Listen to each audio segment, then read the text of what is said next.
Halo guys, perkenalkan nama gue Dewi Erlinawati, biasa dipanggil Lina dan gue dari Prodi Teknik Telekomunikasi. Oke, gue di sini tuh masih kuliah dan semester ini menurut gue lumayan padat ya.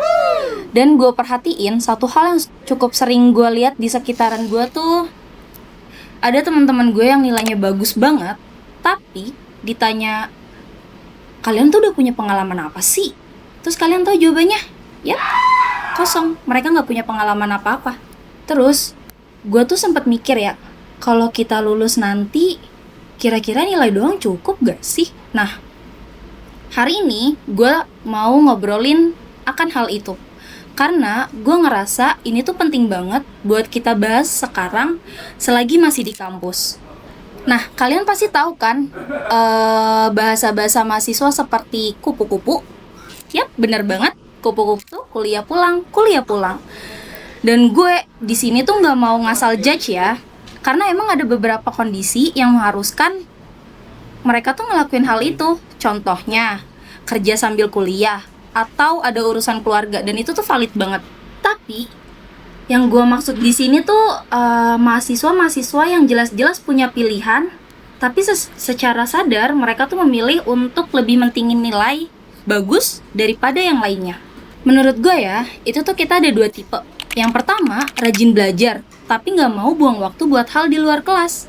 Dan yang kedua, ngejar nilai tinggi-tinggi dengan cara apapun, tapi giliran ditanya, lu tuh paham nggak sih sama materinya? Dan jawaban mereka udah pasti, nggak ngerti. Menurut gue keduanya tuh punya masalah yang sama ya. Sedangkan ya, ketika nanti lo pada kerja, kalian tuh diminta bukan sekedar dari angka nilai transkrip doang.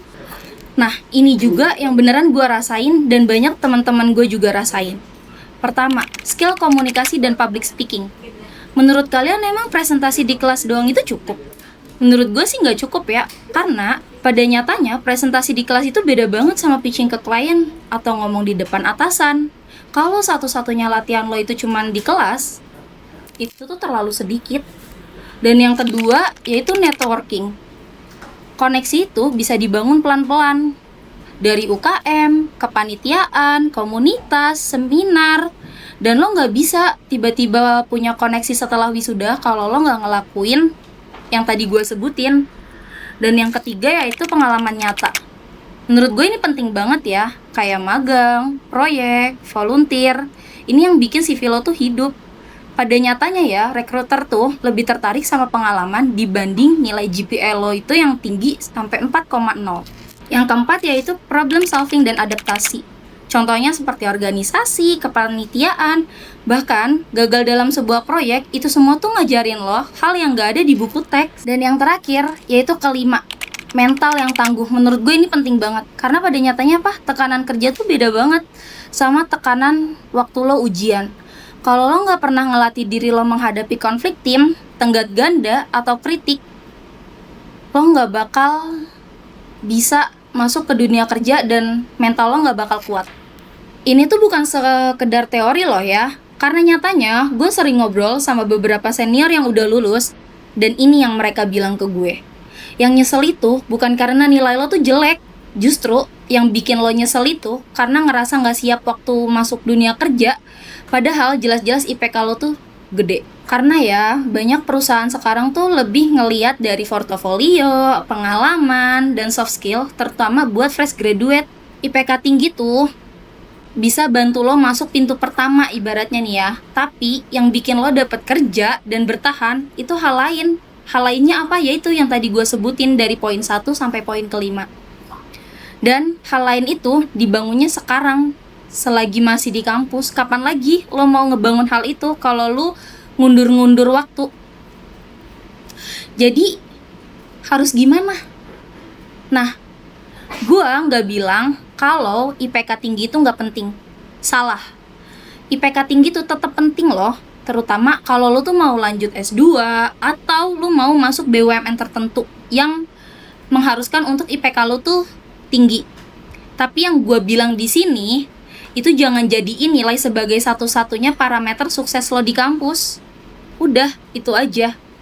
Coba deh balancein diri lo dengan mengikuti satu organisasi atau komunitas yang beneran lo tekunin, Terus ya, minimal banget lo tuh harus punya satu pengalaman magang atau proyek nyata sebelum lo tuh lulus. Terus juga lo harus bisa bangun kebiasaan networking, kenalan sama senior, dosen, atau profesional di bidang lo.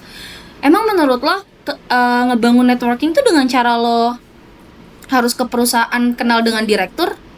Itu mah terlalu jauh. Kenalan networking tuh ya, ngebangun networking tuh kalian dari hal yang deket-deket dulu. Contohnya, lo deketin aja senior lo deketin aja dosen lo. Untuk apa? Untuk nanya ketika nanti lo lulus, lo tuh mau nanya, Kak, kira-kira ada loker gak ya? Kak, kira-kira ada lowongan kerja gak ya? Kak, apa aja sih persyaratannya kalau mau kerja? Dari situ aja, lo tuh udah ngebangun networking. Nah, asal satu skill tambahan yang relevan. Contohnya, desain, codingan, public speaking, atau apapun itu yang bisa nambahin skill lo itu. Nah, lo juga nggak harus kok jadi aktivis kampus atau apapun itu. Lo nggak harus ikut semua kepanitiaan. Tapi setidaknya, pastiin pas wisuda nanti, lo tuh keluar bawa lebih dari sekedar selembar transkrip nilai aja. Oke. Gue di sini masih di proses yang sama kok kayak kalian, masih kuliah, masih belajar, tapi gue berusaha untuk balancein antara nilai dan pengalaman. Tapi satu hal yang gue yakinin sekarang, nilai tinggi itu bukan musuh.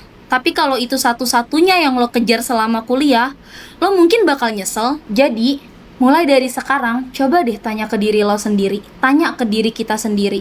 Kalau besok gue diwawancara, kira-kira selain transkrip, gue mau ceritain apa ya? Nah, kalau belum ada jawabannya, mungkin ini saatnya mulai cari jawaban. See you di konten berikutnya.